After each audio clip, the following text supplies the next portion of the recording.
friends, and welcome to episode 91 of Did You Bring the Hummus podcast. I'm Kimberly, your host, and I'm super excited to be here with you today. Did You Bring the Hummus is a podcast for all things vegan. Episodes post every Monday on your favorite podcast app. Before we get started, I have one very important question for you. Did you bring the hummus? Did you know that this podcast is a direct result of a public speaking project? I fully believe that without that practice, I would never have even thought to start a podcast. So I am now offering public speaking guidance and coaching, specifically for those who are terrified, but know that facing this fear is what will take them to the next level in their business, career, or life in general. Check out the Public Speaking 101 tab on my website to learn more and to schedule a free call to find out if I'm the right person to help you navigate this journey. Are you thinking about embarking on your own vegan journey? Book a free call with me to find out how my 12-week vegan voyage program can help you. Today, I am joined by Dr. Ritamarie Loscalzo, the founder of the Institute of Nutritional Endocrinology. Dr. Ritamarie is passionately committed to transforming our current broken, disease-focused system into a true healthcare system where every practitioner is skilled at finding the root cause of health challenges and uses the wisdom of nature combined with modern scientific research to restore balance. Dr. Ritamarie is a licensed doctor of chiropractic with certifications in acupuncture, nutrition, herbal medicine, and heart math. She specializes in insulin, thyroid, adrenal, and digestive imbalances. She's also a master at using palate-pleasing, whole, fresh food as medicine and is a best-selling author, speaker, and internationally recognized nutrition and functional health authority with over 30 years of clinical experience. Her podcast, Reinvent Healthcare, provides health and wellness practitioners around the globe to be part of the movement to provide root cause care to people in need. Together, we chat about her 38-year vegan journey, the importance of eating whole foods, the power of movement and self-care, and of course, hummus. Hey, Dr. Ritamarie, thanks for joining me. Welcome. I'm so happy to be here. I'm so happy you are here. Yay. So tell me about your vegan journey. How did you get here?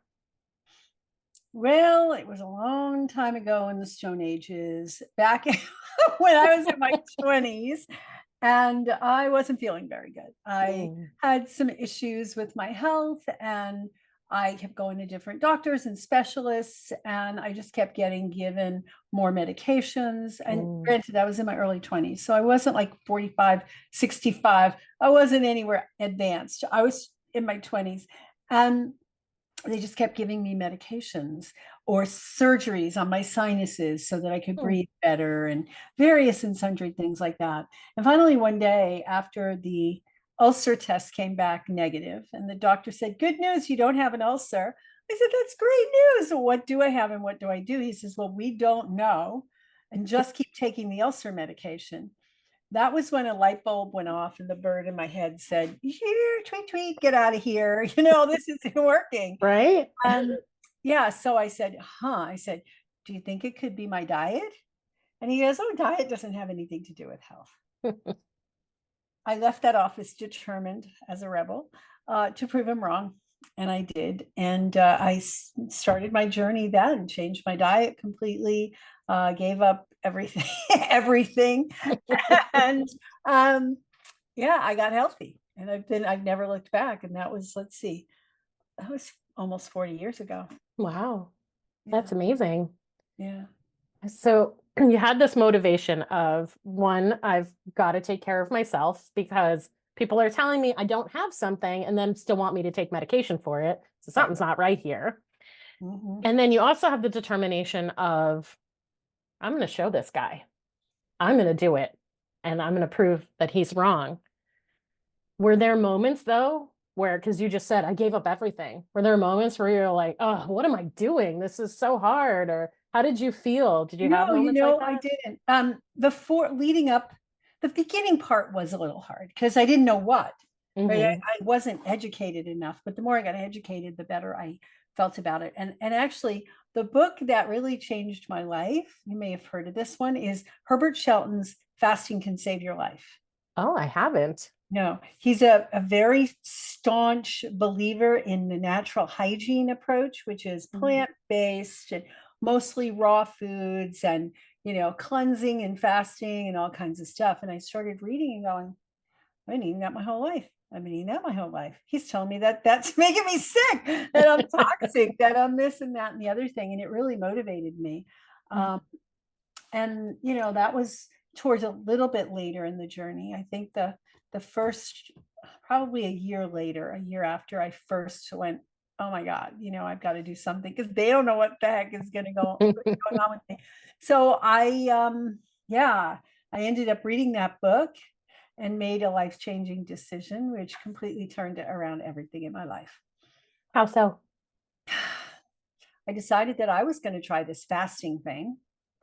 And after the fast, I was not going to eat meat anymore. I was not going to eat dairy anymore. I was going off of gluten. I was going off of eggs, and I was not going to eat sugar anymore. Right. Those were my decisions. That I read everything that I could, and it was like, I think this sounds right, and I'm just going to do that. And I did that. And I went to a fasting retreat center, which there weren't a lot of them back in 1985, but I did. And it completely changed my life. Completely. And I did come back, and I haven't eaten any of those things since. That's amazing. I love, what a powerful story. And how are you feeling? How's your health? My health is phenomenal. I haven't touched caffeine since then. I used to have about 10 cups of caffeinated beverage every day. I didn't consider myself a tired person because I had all this energy. But I realized if I didn't drink my black tea before I left work, or the whatever Diet Pepsi or whatever, I wasn't going to make it home. I had to stop and get some because I was falling asleep. And it didn't occur to me until later, when I learned what I learned, that I was fatigued. So I had all these digestive things. My liver wasn't working well. I had food allergies. I had hypoglycemia. I had adrenal dysfunction. My thyroid wasn't working right. Everything wasn't working right. And I haven't had caffeine since then. I've had probably in chocolate every now and then. I have but that's very little compared to what I was having before. But I have all this energy. I just feel energetic all the time without any caffeine, which is amazing and awesome. Yeah. A lot of people are probably listening to this going, what? That's not possible. How do you have energy without caffeine? Get out of here. Nobody does that. No, it's true. It's true. And I was addicted to it, and I was on a lot of it. So yeah, and I feel good. My digestion's good. My, everything's good. I feel very good all the time. How about that, huh? Amazing. Yeah. What can do for you. So tell me about your work, Dr. Ritamarie. What have you been up to? Where did that start? So once I got my health back, I was like, nobody else should have to go through this. Now I've always been a problem solver, a math, computer science, back in the day when it was, big computers in a big room. And I always like to solve problems. And I thought, for me, the problem solver, to have taken so long to figure out my health issues, I want to make it easier for other people. I quit my job, which was in the computer field, and I went back to school, and I amassed a lot of degrees and a lot of education. And now I help people to really get to the underlying causes of their conditions. And I help them with their diets. I help them with their lifestyle. I help them if they need herbs or supplements or, lab tests to try to figure things out. And that's what I do. I help people get their lives back. Yeah. Wow. That's incredible. There are still so many doctors out there, right, that are just saying, we don't know, so here, take this pill, or we ran the tests. I don't know. Good luck. Yeah, exactly. And, I hear that every day from people who come and join our programs or come and talk to me individually, or I teach health practitioners now. So I have a program called the Nutritional Endocrinology Practitioner Training, and it's how do you use nutrition to effectively help people with hormonal dysfunction, and pretty much everything's a hormonal dysfunction. Yeah. Not just estrogen and progesterone, there's way more. So I do that, and I hear this from my people all the time. And just today I heard somebody say she had asked her a new doctor, because the old doctor retired, asked the doctor to test, to give her a continuous glucose meter so she could monitor her glucose, and wanted to get her insulin tested. And the doctor said to her, "What are you going to do with an insulin test? You're not diabetic." She went through the whole thing, how she used to be borderline diabetic, her A1C was high, et cetera, et cetera. And this doctor was like, just poo-pooing everything that she said. Yeah. Yeah. It's still happening all the time. Yeah. Yeah. And it doesn't help sometimes, or it doesn't help a lot, right? When as women, we're going to a doctor and saying, I feel off, something's wrong, or I'm feeling this way, XYZ.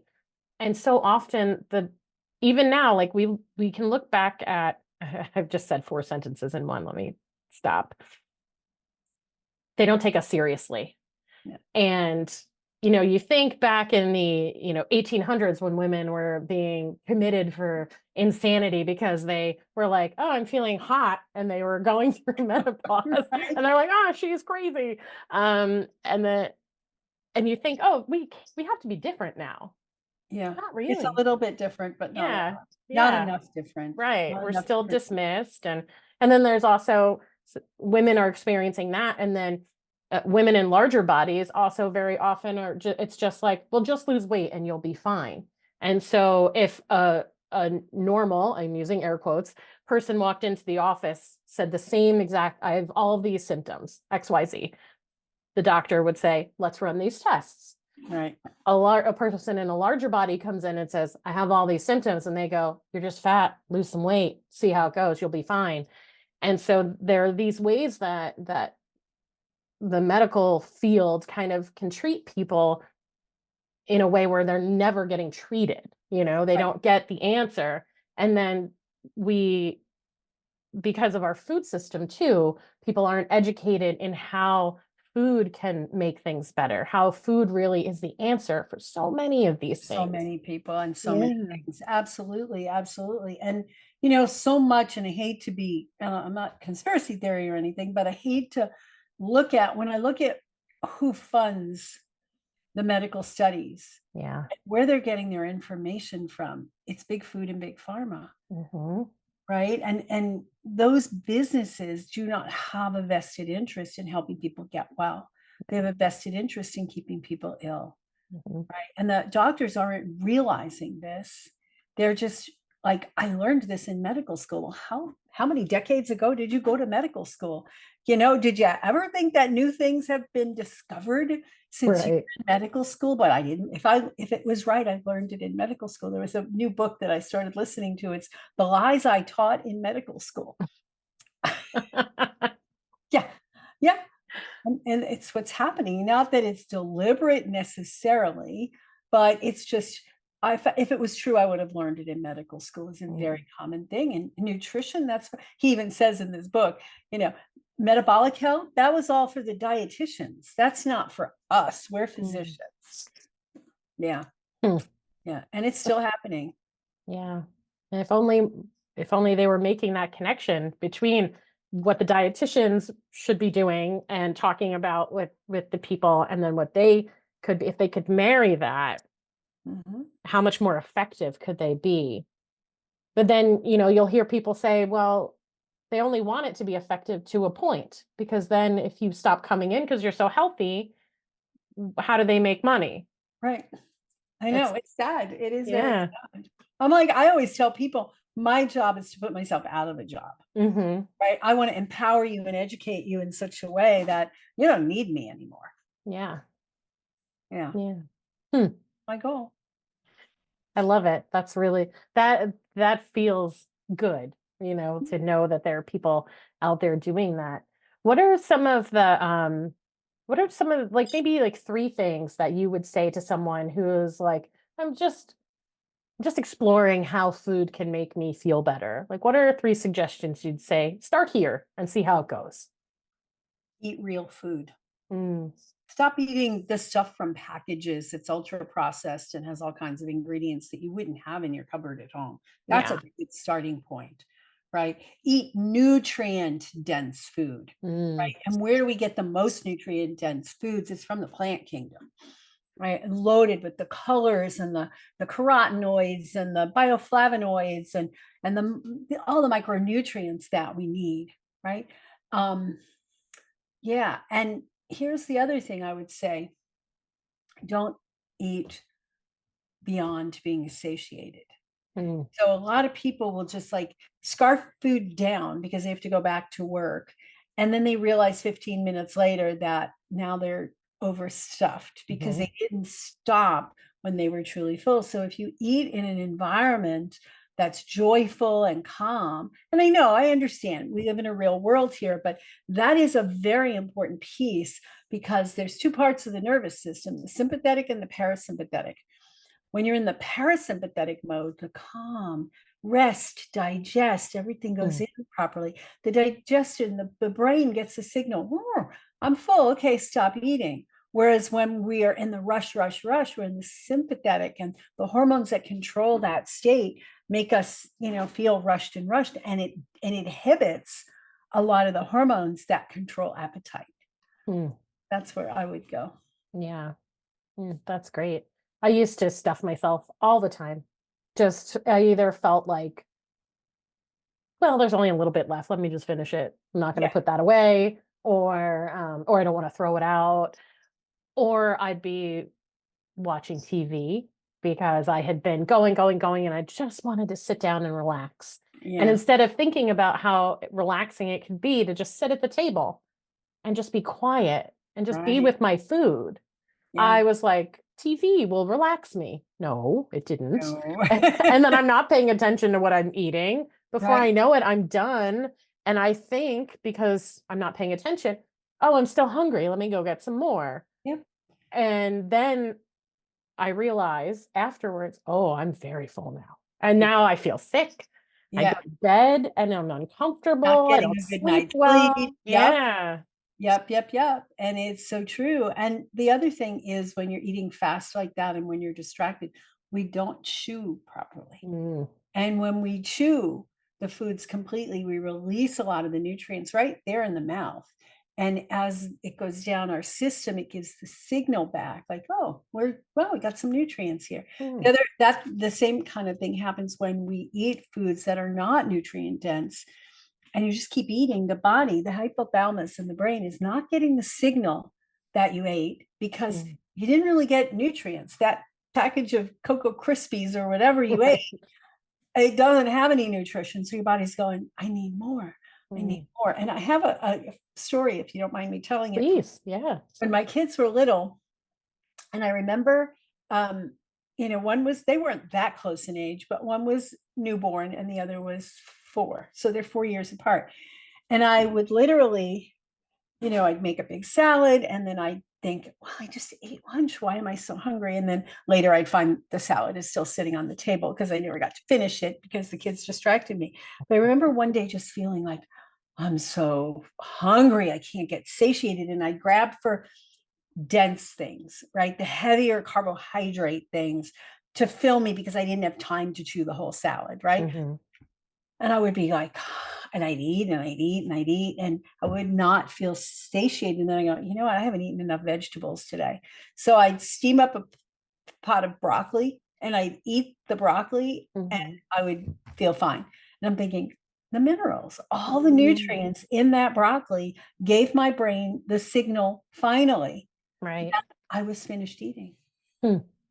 Our Yeah, bodies are so smart. they're very smart. Yeah. Yeah, very smart. Mm.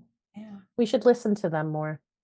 We do need to listen to them more. We just have to stop telling them to shut up with all the things we do, like, sitting in front of the TV because you had a stressful day. That's Mhm. shutting off, the body, the mind, it's distracting away from Yes. true functioning, right? We eat to distract ourselves. Mhm. And, it just isn't working real well. Right. Yeah. How is that serving us? We look Right. at how unhealthy, here in the US, it's almost become like a joke, right? The standard American diet and what Americans look like, Yeah. and yeah, that people and how sick we are as a country. Yeah. And it's because we're doing things like that because we're telling our body, shut up. I don't have time for this. I don't have time for this. I don't have time. Yeah. I heard a doctor speak the other day, and he was talking about he doesn't call it the standard American diet. He calls it the dad, not the sad, the dad, the deadly American diet, Oh, that's good. That's better. which I thought, okay. Yeah, way more accurate. The acronym SAD feels like, Sad is yeah, that yeah, drives it home. it's a But sad when, dad though, yeah, right? for sure. Yeah. Hmm. But we're not getting this information just readily available in a lot of places. And it's one of the reasons why I love doing this podcast, because of course I talk to vegans where we're talking about the ethical piece behind it. Um, but I get to talk to a lot of people like you who are experienced in health and medical fields, and Mhm. you know how to guide us to really truly take care of ourselves. And so we're Right. getting this information out to people who maybe wouldn't have it otherwise, and now they can. And sharing practical ways to do that is so, so important. Yeah. It really Yeah. is. It really is. It's not that hard. Yeah. Yeah, I think the hardest thing for me certainly was coming to terms with not being vegan. That was very easy. I'm very driven by the ethical piece of it and not participating in that. And when I first went vegetarian, that was like 2001. So we didn't have all the delicious alternatives that we have now. And so it was easier, honestly, to eat more healthfully for me back then. But I'd always been one of those people, oh, I have a sweet tooth. I love brownies and cookies and ice cream. And if I could just live on that, I would. I didn't care about savory foods at all. And then I realized, oh, this is like a thing. Like I'm kind of, it's like an addiction. I'm addicted to this Yeah. food, this sugar. And then all these really tasty alternatives are coming out, and I can have, there's 27 flavors of vegan ice cream I can eat now, and all these different types of veggie burgers, and the super like meat like ones, and there's just so many options out there, and all the different vegan cheeses that melt, because they did not melt back in 2001, I'll tell you that for free. And it was really hard for me to be like, oh, it's it's still addictive. It's vegan, but Yeah. I'm But still vegan really doesn't mean struggling. healthy. Right, yeah. Vegan doesn't mean healthy. And it is, it's the kind of thing where we need to look at both pieces, right? It just because it's vegan doesn't mean it's healthy. Mhm. And all the things you're talking about, that's the addictive nature. So we've just taken a lot of the addictive nature of the standard American diet type food and turned them into vegan versions. Yeah. Right? And Yeah. so, for me, the reason it wasn't hard for me to shift, I made the shift that I'm not gonna eat anything made from anything but plants, Mhm. and I'm not putting anything in my body that is not super healthy for me. So, no refined foods, no sugars, no packaged foods, and I made this switch back in 1985. Yeah. Okay, if you think it was hard in 2001, go Exactly. back to 1985, it was way different. There Yeah. were no vegan cheeses unless I made them at home, which I learned Right. to do, right? Yeah. Mhm. Yeah. And you probably also had to deal with the, "What are you eating?" Like, What it the was heck? so like, "Are you serious with that Right, plate?" what Yeah. are you crazy? And it wasn't like you can find a community of other people, or if there was Yeah. such a thing as a podcast back then, you would have your mother and your grandmother maybe watching it, but they thought you were nuts too, so they probably wouldn't watch it either. You know? Yeah. So it's really nice that people are more educated, but I think we still have a long way to go to educate people that just because it's vegan doesn't mean it's healthy. Yes, it's better for maybe the environment and for the animals, but not necessarily better for you if you're going Mhm. out and getting, those packaged, fake meats and with all the preservatives and half dozen ingredients you can't even read, you can't Mhm. even pronounce, right? That doesn't Yeah. mean it's healthy for you, Yeah. right? Yeah. And Right. sugar by any other name. And now we're linking that sugar is as strong a predictor of heart disease or a Mm. contributor to heart disease as is saturated fat and trans fat and all that. Mm. So, those things, because it triggers insulin, and insulin is one of the leading causes of heart disease and stroke. Yeah. And that. Okay. Yeah. Yeah. I think it's, especially for somebody like me, where I came from, and I use me as an example, right? Because I can't speak for everybody, but I came from the first, it was about the animals and the ethics. Yeah. And I know a lot of people that come from that perspective, they're like, I don't care. As long as it's not animal based, I'll eat Yeah. it. And they're excited for alternatives because they didn't stop eating it because they didn't want to. They stopped eating because they understood who it was Right. coming from and all of that. And so I think it takes us longer sometimes than the people who come to it from a health perspective to Probably. to take better care of ourselves. And Right. what really started happening for me, where I was like, I don't want to be sick and die young because I'm eating so much junk food because I'm not caring about myself. I want to be an effective vegan advocate, activist, and really live a very long time so I can use my voice for as long as possible Mhm. in and be able to do these things. So Yeah. I do actually need to care about me. I do need to go, okay, you can't have vegan ice cream 5 nights a week. You just can't. I got to find something else. We Mhm. have some fruit. I can still have sweet. I don't have to give up sweet, you know? And I think we can do ourselves a disservice when we're coming from like, I don't care as long as it's not animal based, like I'm here for it. Let me promote the Yeah. vegan stuff. And because it isn't about the diet, we go vegan for other reasons, but it is important for us to remember, hey, there's this whole actual health component, and we Yeah. can be incredibly healthy and still do all of those things. Absolutely. And Yeah. here's the thing. If you're doing vegan for the health of the planet, for the health of the animals, and lack of cruelty to the animals, why would you want to be cruel to yourself? Yeah. Right? And put all this Mhm. processed garbage in your mouth, right? Yeah, We know better. we do. Yeah. Yeah. And typically too, I think if we're in this movement in some way, we're talking to people like you. We're listening to talks from Dr. Clapper and Yeah. Dean Ornish and Caldwell Esselstyn and T. Colin Campbell. Yeah. We're listening to all of Yeah. them. So I think we do know better for sure. Yeah. Oh, yeah. And Yeah. there's so much evidence. There's so much evidence. And there's so many books that you can read or listen to. I'm Mhm. an audiobook person. So Yeah, they're I good. listen to all of the audiobooks while I'm running.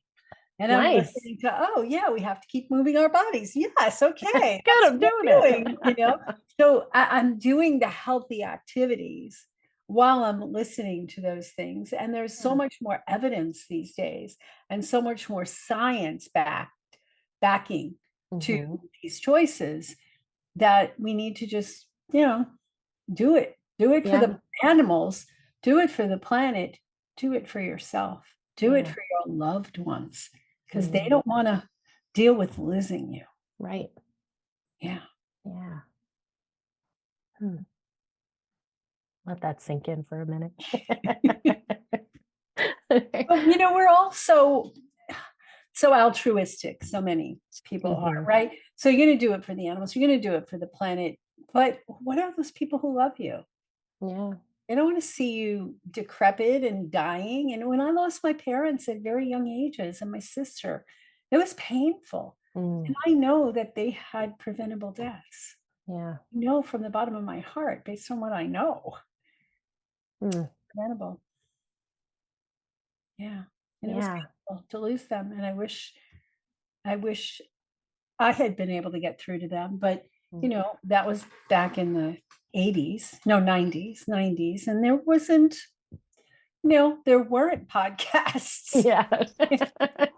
We barely had computers, and they weren't little, everybody didn't have a computer that they carried around in Mhm. their hand, right? That could get information. It was harder to get information. You had to go to those things that used to be around all the time, libraries and bookstores. Whatever happened to those? Right. Thumbing through the card catalog, finding the book that you're looking for. Yeah. Exactly. Instead, I Mhm. have 250 books on my Kindle and 150 on my Audible app. Mhm. Right? And they're all right there. And anytime I Yeah. want to look, and then there's the internet, and I could do that all from my little phone that I can hold in the palm of my hand. So we have so much information at Yeah. our disposal right now, Yeah. you know? Yeah. So powerful. It is It is. extremely. Yeah. But Yeah. thank you for sharing that about your parents and your sister, because I could see on your face that it's still hard, to feel Yes, that, it and is. so thank you for sharing that, because Yeah. there'll be somebody who hears it and they'll go, she's right, and I don't want that. And they'll either help themselves or they'll help that family member who is tracking toward that preventable death. Right. Yeah. Yeah. Thank you. Yeah. I know it's Yeah. hard, It is. but It's it so gave me more passion for what I do, yeah. helping people to avoid that because I know Mhm. the pain we went through. Yeah. Oh, it's so Yeah. tough. My mom, she's still doing very well, but in 2012, she was diagnosed with cancer, and she went through, she had to have surgery, she did the chemo, she did all of that. Right. And at that point, she'd been considering going vegetarian kind of right around the time when she found out about this. So she already had it kind of in her head, but then her doctor, she's a very tiny lady. Her doctors were like, "You're too small for chemo and stuff. You've got to put some weight on." So they said, go crazy. Have milkshakes, eat Oh, cheeseburgers, just go nuts, that's so put sad. on some weight. So she did. And she felt like shit. And Yeah. she hated every moment of it. And she Oh, was like, yeah, sure, it was fun at first, eating these foods that I never would allow myself to go crazy with. She's like, but it doesn't feel good. So she started reading books and she started thinking about, how can I actually take care of myself? She made it through the chemo and the radiation, and she's been vegan ever since. yes. And she just is so good now. And when she goes to her checkups once a year now, the doctor will say, okay, there's no change, just keep doing what you're doing. And Awesome. she'll go, I'll tell you what I'm doing. And he says, I don't need to I know. know, Yep. Yeah. because it may mean that they have to rethink. Right. That's the hard part. I know that one of our clients years ago, she started working with us like 12, what's today? They did it 14 years ago. And she was 110 pounds overweight, and she had just had hip and knee surgery, replacement surgery, and she was on all kinds of medication. And she's told the story of how she had started on our blood sugar balancing program and she was losing weight. And she went in to see this doctor who had done the hip surgery for her checkup. And the doctor said, wow, you lost weight. She said, well, you told me to lose weight. And he said, he said, yeah, I tell everybody to lose weight, but hardly any of them do it. And wow, you're really looking good. And she said, he said, how'd you do it? So she talked to him about her green smoothies and her veggies and, her plant-based diet. And he was like, really? Okay. So she went back in, whatever, 6 months, a year later for her next follow-up. He'd lost weight. And she said, Oh. hey, what did you do? You lost weight. He goes, oh, I just did what you told me to do. Oh, And he said, and wow. I've been telling my patients ever since. That's So it's a ripple incredible. effect. It Yeah. is a ripple effect. Yeah. Yeah. Yeah. There's power in our words, there's power in our actions, Yeah. and we never know who's watching and listening. Absolutely. Yeah. Absolutely. Hmm. Yeah. Yeah. One of the things that we kind of touched on in our pre-podcast call was about the way food impacts our digestive system. And I think there's a lot out there now, and maybe I don't know, maybe I'm more aware of it anyway, but there's a lot out there about the gut, and that Mhm. people are starting to understand just what it means and how Yeah. powerful it is. Yeah. So tell me what your thoughts are on that. Yeah. So where does all of our digestion happen? Right. So we put the food in here and it goes down through the gut and it gets absorbed. And if we don't have a healthy gut, the nutrients can't get extracted from the food. Right. Mm, And then there's a lot of waste that goes through. And we have a lot of people with colon cancer these days. We have a mm, lot of people with diverticulitis, diverticulosis, Crohn's disease and all this, the food makes a huge difference. You have to think about that. And that's why when I first, was looking at my own health and I had ulcer type symptoms, right? I was doubling over in pain every time I ate, and they put me on ulcer medication and told me to eat lots of ice cream and drink lots of milk. Now, when you say that to someone who's an ice cream addict, hey, Great. I didn't feel better, but my taste buds enjoyed it. But the point is that I was thinking, as I said, finally, but can my diet have something to do with this? When they said, you don't have an ulcer, just keep taking it. I'm like, can it have anything to do with it? And he basically said, oh, diet has nothing to do with it. So my first thought was, well, the headaches, probably not related. And the sinus stuff, probably not related. And the brain fog and memory problems, probably not related. But the stomach, how could that not be related? Right. And that was my first aha awakening moment, and it's all related. And so, fast forward a few years later, I'd gone through school and I got my master's degree in nutrition, and I was licensed doctor of chiropractic and had all this education behind me, had taken lots and lots of functional medicine things on the weekend and lots of food related things. And I remember always talking to people about their gut. Back in the day, we didn't have the fancy name microbiome. It's called it your gut flora. It was your gut flora. We're going to help you balance your gut flora. We're going to use fermented foods. We're going to use some, probiotic supplementation. It made all the difference in the world. But nobody, when I talk to people about it, they go, huh? Now, if I say to somebody, we need to get your gut microbiome balance, they go, oh, yeah. I read about that heard about that, right? Yeah, that's important. You're smart. Okay, yeah, let's do it. How can it not affect your overall health? So we really need to have good digestion. And what most people don't realize is that your digestion doesn't start down here in your gut. It starts up in your head. It starts with the attitude and the thought process that you have before you sit down to a meal. So if you come from a stressful meeting and you're all agitated and you sit down and you scarf down your food at a meal, that is not putting yourself into parasympathetic mode. But if you stop and think about this growing up, right? This is what we did before every meal. We said grace before meals. We'd all hold hands and we'd take, we didn't say we were taking a deep breath, but we were, right? We're calming ourselves down and we're being grateful. And what we found in a lot of research is that when you experience gratitude and you focus on your breathing, it makes your sympathetic nervous system calm down, the fight flight, and your parasympathetic gets excited, it gets activated, right? And then you can digest your food. So it starts here. The second part of the digestive tract is in your mouth. The only place we have teeth is in our mouths. That's mechanical digestion. Chemical digestion happens further down, but the only place that mechanical digestion happens is in the mouth. So we have to break down that food.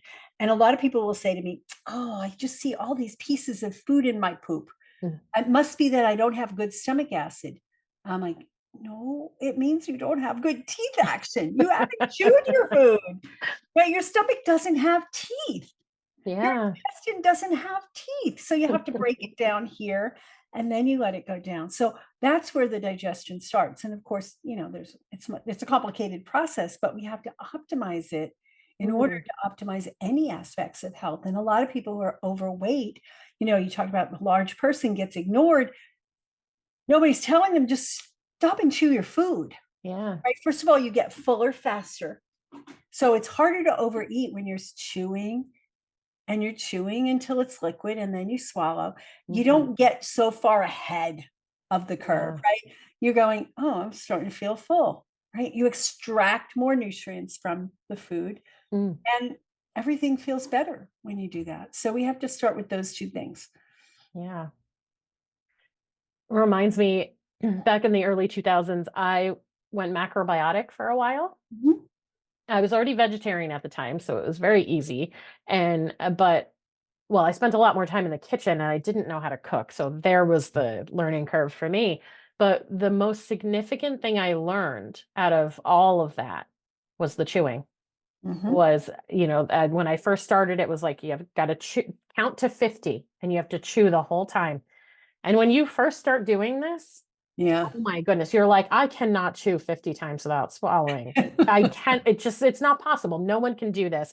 But then as you are eating more vegetables, more things that are very like that require more work. Like, yeah, if you're eating just like pasta and breads and soft Right. foods, Putting in, yeah, yeah. You yeah, then you're have not to really chewing. Yeah, but you got a nice pile of veggies chomp you're putting away in on. there. Yep. Yeah, you can Yep. go for at least 50.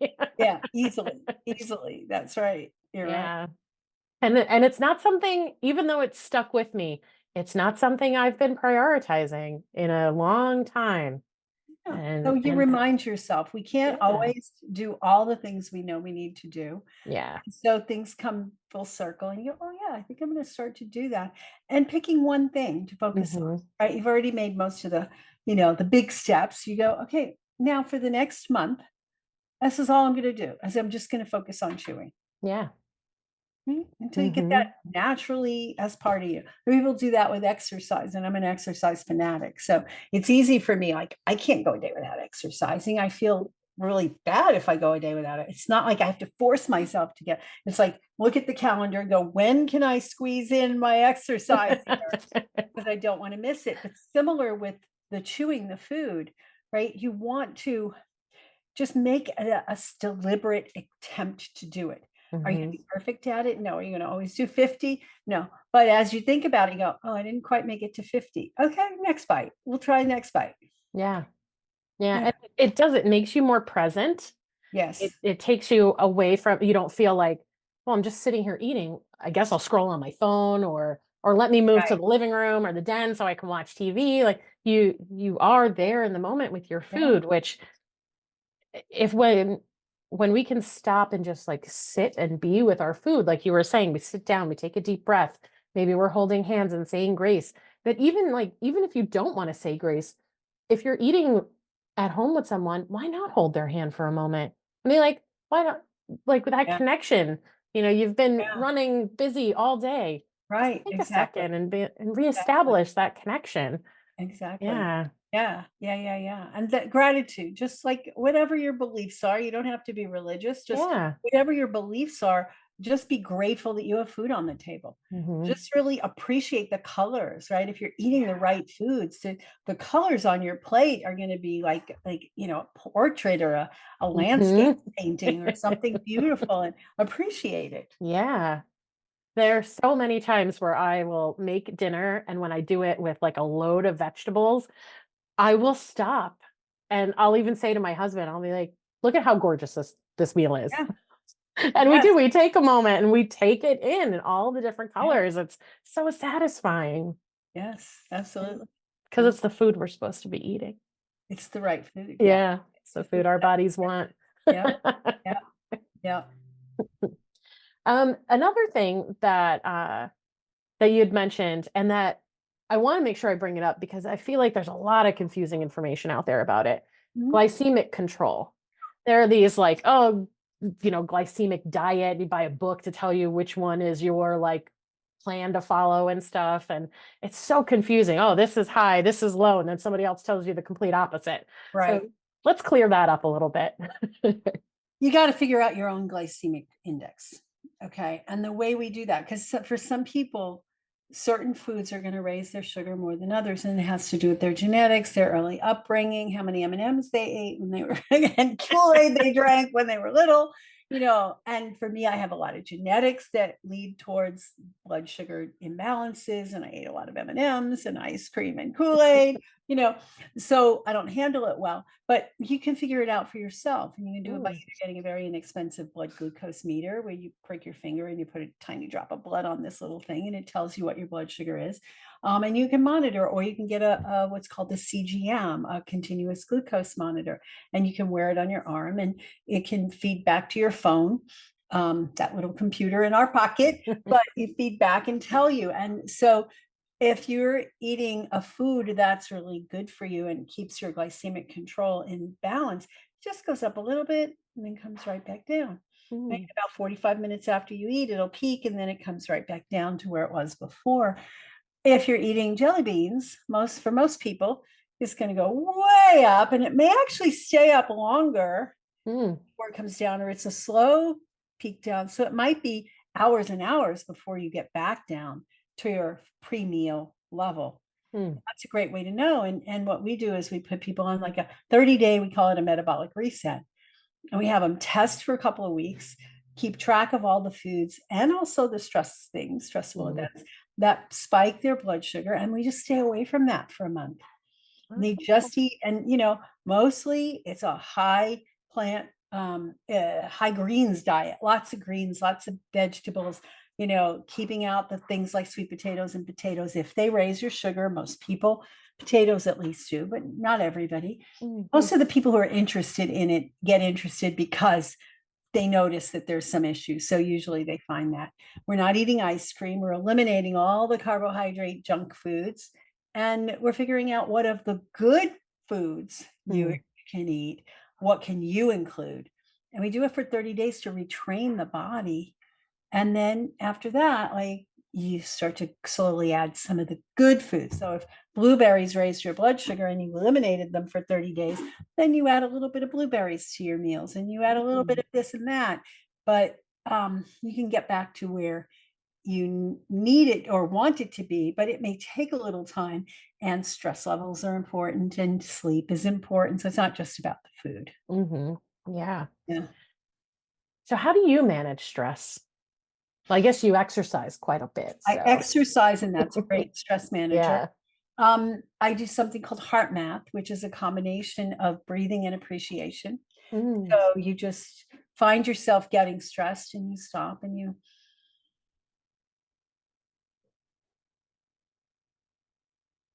just that short break helps to dissipate the stress levels, right? And we can measure it. They have these little devices you can put on your ear, and you can measure your heart rate variability. But that's one of my favorites. I meditate every morning.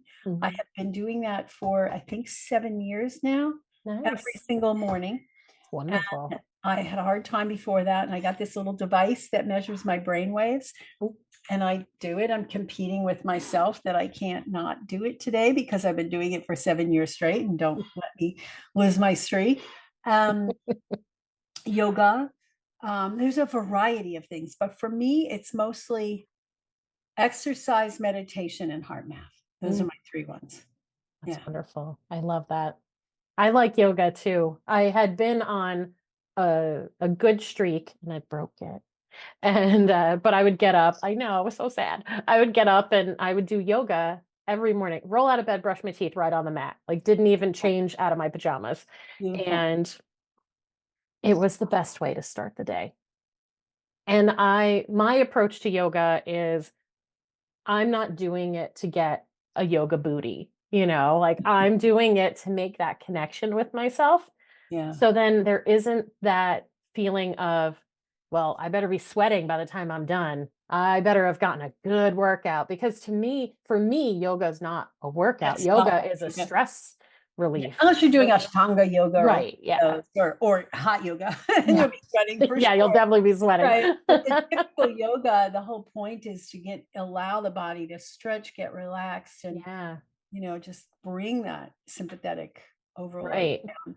Yeah. Of course, we've westernized it or whatever here, and so often it feels almost like there's a culture of yoga where it's just like, workout, it's a workout, get sweaty, spend an hour doing it, you better kick your own ass. And I just like it can bring you into yourself and start your day in such a calm way. Oh, absolutely. Especially if you end it. I've done a lot of yoga classes, and I love it when they end it with the shavasana, right? Oh, yeah. Pose at the end. Give me that pose. Let's skip all the rest of it. Let's just go right there. Remember when I had little kids and I didn't get to sleep much at night? I would take yoga classes just because they had babysitting. Oh, nice. They would watch my kids while I would be like, and I would literally, friends were there with me and they'd say, you completely sleep. I'm like, yep. Wherever you can, right? Right? Yeah, you get it when you can when you're a mom of young little ones. This has been so good. And I have learned so much, and I am inspired by the work that you do and everything that you've shared with me. But I've got one more question for you. Oh, okay. Wonder what it could be. How does hummus show up in your life? That is a great question. And I'm going to tie it back to the glycemic thing Mm. because traditional hummus is tahini and garbanzo beans, and of course, lemon and garlic and whatever other seasonings you like to put in. But garbanzo beans are a little high glycemic for me. Oh. So I don't eat much of the regular. I may have a spoonful here or there. So I make hummus. I have two different varieties that I love: zucchini hummus and broccoli hummus. So I take zucchini and I chop it up and I put it in the food processor. I like it in the food processor. My husband makes it in the blender. So be it, however we like it. I do it in the food processor. I put in the zucchini. I put in the tahini, which I love. And I put in garlic and I put in a little lemon juice and I put in a little salt and a little bit of cumin and I whip it up. And if I don't have zucchini or I'm not in the mood for it, then I'll do it with broccoli or cauliflower. Right. Okay. And I've had people when I was teaching cooking classes, I literally had somebody come to me and say, she was in tears. I'm like, what's wrong? What's the matter? She goes, this is the first time I've had anything with broccoli in it that I liked. Oh. I've been trying to eat broccoli for years, and this is the first time I liked it. It was broccoli hummus.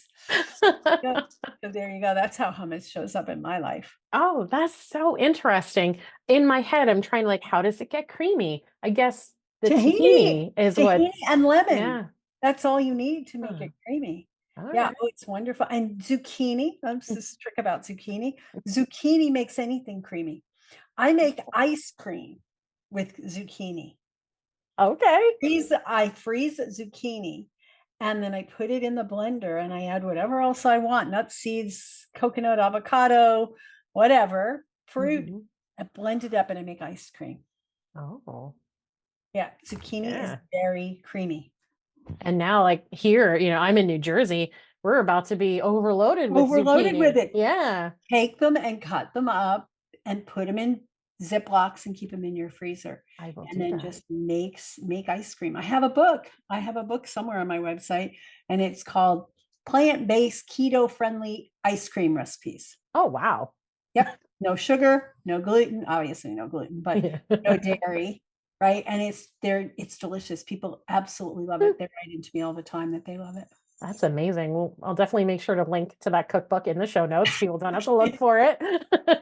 Absolutely. Yeah, I can give you the link. Yeah. Oh, that's incredible. Well, now I have a few things to try between tonight and when the episode goes live. And so I'm definitely going to try out this hummus with zucchini and then with broccoli as well. I love broccoli, so definitely open to that.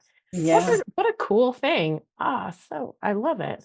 Yeah. Yeah, Yeah. we have to be creative with food. And I think most people are afraid to. They follow a recipe. We have to follow it exactly. Recipes are guidelines. Yeah. We never thought about mixing those ingredients together. I put the cookbook away and then I just throw a bunch of stuff in the blender, inspired by that. This is me, right? Some people Yeah. follow the recipe. But so that's why when I create my recipes, I like, here's the recipe, but if you want more broccoli, less broccoli, you have less, you want more tahini, you like it creamy, you want more lemon, you like less lemon, just adjust it to what makes sense for you. And the same thing with the ice cream. I give guidelines. I have like a bunch of recipe guidelines. I have some recipes, obviously the full recipe, but then I say, here's how you can make up your own ice cream recipe based on what you have around and what you like and what you're trying to do, because I like functional food. So this one is a good one because it has herbs that support your thyroid function. And this one's good because it has herbs that support cardiac function. And Oh, it okay. makes you feel like, oh, I can actually eat ice cream and get a health benefit from it instead of, the guilt. Yeah. I hadn't, thank you for again another little tip there because I've been working through a thyroid function issue and taking a supplement for it, but had not because I don't want to go take medication right Yeah. away, and so I'm working through that. Things seem to be improving so far. Hadn't thought about what herbs might be supportive. All right. So I've got some Yeah. homework. Yeah, absolutely. We have a program called Thyroid Revive and Thrive. Ooh. And it basically teaches you all about the foods and the herbs and the supplements and the nutrients and where you can get them. And yeah, it's Yeah. based. So yeah, Amazing. I love it. thyroid Doc- cook. yeah.